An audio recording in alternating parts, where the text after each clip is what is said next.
దేవుడు కాకికే రెండో అవకాశం ఇచ్చాడు. మనకివ్వడా ఏంటి? ఆయన అర్థం చేసుకునే దేవుడు, జాలి కలిగిన దేవుడాయన.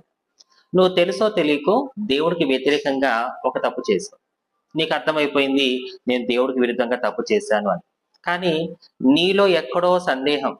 దేవుడు నేను చేసిన తప్పును సరిదిద్దుకునే అవకాశం మళ్ళీ ఇస్తాడా? ఇవ్వడా అని. నేనంటాను ఖచ్చితంగా ఇస్తాడు. ఎప్పుడు? నువ్వు చేసిన తప్పును దేవుడి దగ్గర ఒప్పుకొని పశ్చాత్తాపపడితే.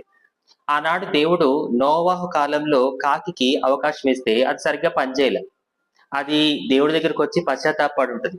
అందుకే దేవుడు దానికి రెండో అవకాశం ఏలియా కాలంలో ఇస్తే అప్పుడది ప్రతిరోజు ఒళ్ళు దగ్గర పెట్టుకొని చాలా జాగ్రత్తగా పనిచేసింది. నేను అదే అంటున్నా. కాకికే దేవుడు రెండో అవకాశం ఇచ్చినప్పుడు మనకివ్వడా ఏంటి?